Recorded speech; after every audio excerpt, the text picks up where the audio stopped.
For decades, Toys R Us did everything right. It crushed small toy stores, outlasted department stores, absorbed competitors, and dictated terms to the largest toy manufacturers on Earth. It survived recessions, changing childhood trends, and waves of retail innovation. By every traditional metric, Toys R Us won the war for toys. And yet, in 2017, the company that once defined childhood for an entire generation collapsed into bankruptcy, shuttering more than 700 US stores and erasing over 30,000 jobs. This wasn't a story of sudden disruption or a single bad year. It was the slow unraveling of a giant that mistook victory for invincibility. For anyone who grew up in the United States, the United Kingdom, or Canada between the 1980s and early 2000s, Toys R Us was not just a retailer, it was a ritual. The towering aisles, the fluorescent lights, the overwhelming abundance of choice, and Geoffrey the giraffe welcoming children into what felt like a cathedral of play.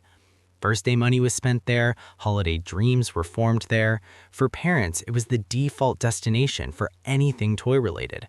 For children, it was proof that magic could be organized into neat rows and endless shelves.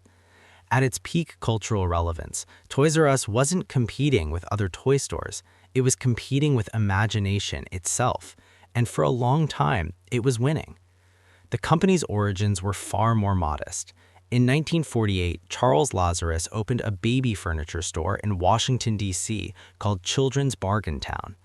After World War II, the baby boom was reshaping American consumption, and Lazarus noticed something important. Parents kept coming back, not for cribs, but for toys. Unlike furniture, toys were consumable. Children outgrew them, broke them, or wanted the next new thing. Lazarus pivoted his business around this insight, and by 1957, the first Toys R Us store opened, built entirely around toys year-round. This was a radical idea at the time. Before Toys R Us, toys were a side category, sold seasonally in department stores or local specialty shops. Lazarus flipped the model. He created a toy supermarket, borrowing the warehouse-style layout of grocery stores. Large footprints, high ceilings, wide aisles, and inventory stacked to the ceiling. The formula was simple but devastatingly effective. Massive volume allowed Toys R Us to negotiate lower prices for manufacturers, which it passed on to customers, undercutting smaller competitors who couldn't match the scale. By the 1970s and 1980s, this model had become a juggernaut. Toys R Us expanded aggressively across the United States and internationally, entering markets like Canada in 1976 and the United Kingdom in 1985. The company went public in 1978, giving it access to capital that fueled even faster growth. By the mid-1990s, Toys R Us was the largest toy retailer in the world, controlling an estimated 20% of the U.S. toy market. No single competitor came close. Manufacturers were dependent on it. If you were Mattel, Hasbro, or Lego, shelf space at Toys R Us wasn't optional, it was existential. A successful product launch often depended on how prominently it was displayed inside those massive stores. Toys R Us used this leverage ruthlessly, demanding favorable pricing, exclusive variations, and marketing support. In return, it offered something no one else could: national distribution at unmatched scale. Financially, the dominance was undeniable. In 1999, at the height of its power, Toys R Us generated over $11 billion in annual revenue. Its stores were profitable, its brand recognition was enormous, and its physical footprint was unrivaled. This was a company that had already survived waves of competition that destroyed others. Catalog retailers faded, independent toy stores disappeared, even department stores slowly lost relevance in toys. Each time, Toys R Us absorbed the demand and grew larger. From the outside, the company looked untouchable. But inside the machine, cracks were already forming. The very strengths that built Toys R Us were quietly hardening into weaknesses. Its massive stores were expensive to operate, requiring large staffs, long-term leases, and constant inventory turnover. The warehouse model, once revolutionary, depended on scale and efficiency staying perfectly aligned. Any disruption to volume, pricing power, or foot traffic could throw the economics off balance.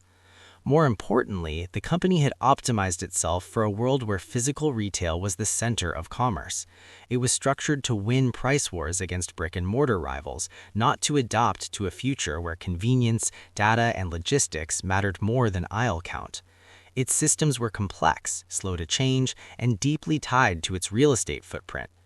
The first warning signs came not from a dramatic collapse, but from subtle shifts in behavior. In the late 1990s, toy sales began spreading across new channels. Big box retailers like Walmart and Target expanded their toy departments, using toys as loss leaders to drive foot traffic. They didn't need toys to be highly profitable. Toys R Us did. At the same time, early e-commerce players began experimenting with toys online, prioritizing convenience over experience. Toys R Us was not blind to these changes. In fact, it recognized them early. But recognition is not the same as response. In 2000, the company launched ToysRUs.com, attempting to build an online presence. The effort was rushed, underfunded, and plagued with technical problems. During the 1999 holiday season, the site famously failed to deliver thousands of orders on time, damaging trust at a moment when consumer expectations were being set. Instead of doubling down and fixing the problem internally, Toys R Us made a decision that would define its future. In 2000, it entered a 10-year exclusive partnership with a fast-growing online retailer to run its online operations. That retailer was Amazon. At the time, the deal seemed pragmatic. Toys R Us would focus on what it knew best, physical retail and supplier relationships, while outsourcing the complexity of online infrastructure. Amazon would handle fulfillment, technology, and customer experience. Toys R Us would provide the brand and the inventory. It looked like a shortcut to relevance in a digital world. But shortcuts have consequences. By handing over its online future, Toys R Us froze itself in place. It stopped learning how digital commerce worked at a fundamental level. It ceded data, customer relationships, and operational expertise to a partner whose incentives were never fully aligned with its own. While Amazon used the partnership to study toy demand, pricing dynamics, and seasonal spikes, Toys R Us continued to invest primarily in stores, leases, and physical expansion. This was the moment the trajectory quietly changed. The company that once reshaped an entire industry made a choice to stand still while the ground beneath retail began to shift. The collapse would still take years. The stores would stay open, the revenues would remain high. From the outside, the war still looked won, but the decision that mattered most had already been made, and it would turn every future challenge into an existential threat.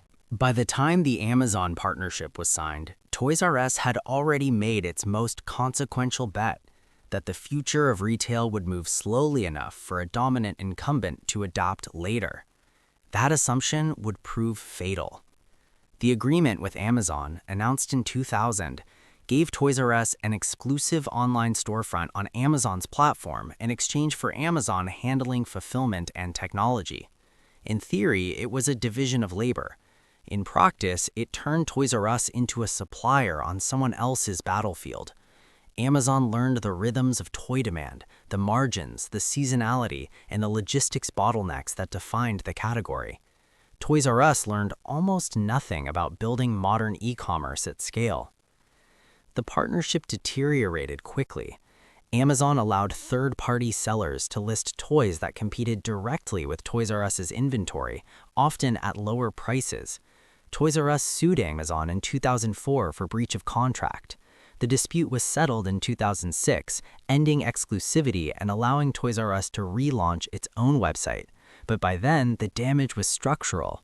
Amazon had years of data, customer trust, and logistical momentum. Toys R Us had lost time it could never recover. While digital commerce accelerated, pressure mounted on the physical side of the business. Walmart and Target expanded their toy assortments aggressively throughout the 2000s. Their strategy was fundamentally different. Toys were not the core business, they were traffic drivers. These retailers could afford thinner margins and temporary losses in toys because profits were made elsewhere in the store. Toys R Us, built entirely around toys, had no such buffer. Price competition became a race it could not win without eroding its own economics. Then came the decision that locked those vulnerabilities into place. In 2005, Toys R Us was taken private in a leveraged buyout led by KKR, Bain Capital, and Vornado Realty Trust. The deal valued the company at approximately $6.6 billion and loaded it with roughly $5 billion in debt. The logic followed a familiar private equity playbook of the era: strip out inefficiencies, generate steady cash flow, and eventually exit at a profit. But Toys R Us was not a stable, slow-changing utility. It was a retailer standing on the edge of a technological shift. Debt changed everything. Interest payments consumed hundreds of millions of dollars annually, money that could have been used to modernize stores, rebuild supply chains, or invest aggressively in digital infrastructure. By the late 2000s, Toys R Us was spending more on servicing debt than on capital improvements. Its stores aged visibly, layouts grew stale, customer experience lagged behind newer retail concepts that emphasized interaction, design, and curated selection. Internally, the company became more conservative at precisely the moment it needed to be bold. Inventory decisions were optimized for short-term cash flow rather than long-term relevance. Experimentation slowed. Risk tolerance dropped. The business was being run to satisfy creditors, not customers. The broader market continued to shift. Tablets and smartphones changed how children played and how parents shopped. Digital games, downloadable content, and app-based entertainment reduced demand for certain traditional toy categories. Meanwhile, Amazon perfected fast shipping, personalized recommendations, and frictionless purchasing. By the mid-2010s, buying toys online was no longer novel, it was expected. Toys R Us tried to respond. It invested in its website, experimented with in-store experiences, and attempted to refresh branding. But each initiative ran into the same constraint: leverage. With so much cash diverted to debt service, improvements were incremental and reactive. Competitors were building systems for the future. Toys R Us was patching the present. Financial performance reflected the strain. Revenue stagnated while costs rose. By 2016, U.S. sales were declining and the company was burning cash during periods that had once been reliably profitable. The holiday season, historically the engine of the business, became increasingly unpredictable as consumers shifted purchases online or to big-box rivals. In September 2017, Toys R Us filed for Chapter 11 bankruptcy protection in the United States, citing over $5 billion in debt. Management framed the move as a restructuring, a way to gain breathing room and modernize operations, but the timing was catastrophic. Vendors, already cautious, tightened payment terms or reduced shipments ahead of the crucial holiday season. Shelves thinned, consumer confidence wavered. The very mechanism meant to save the company accelerated its decline. By early 2018, it became clear that a turnaround was no longer viable. In March, Toys R Us announced plans to liquidate its U.S. operations. More than 700 stores were slated for closure. Approximately 33,000 employees lost their jobs, many without severance. A brand that had once defined childhood for millions disappeared from the American retail landscape in the matter of months.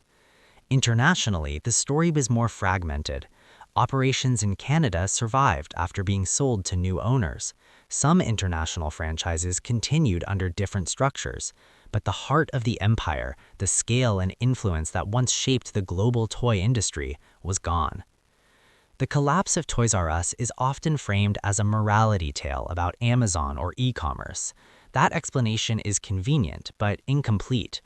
Amazon did not invent Toys R Us's debt. Walmart did not force it to underinvest in stores. Private equity did not compel it to outsource its understanding of the internet. Each pressure exposed choices that had already been made. The deeper failure was strategic rigidity disguised as strength. Toys R Us built a model so efficient at winning one kind of war that it lost the ability to fight a different one.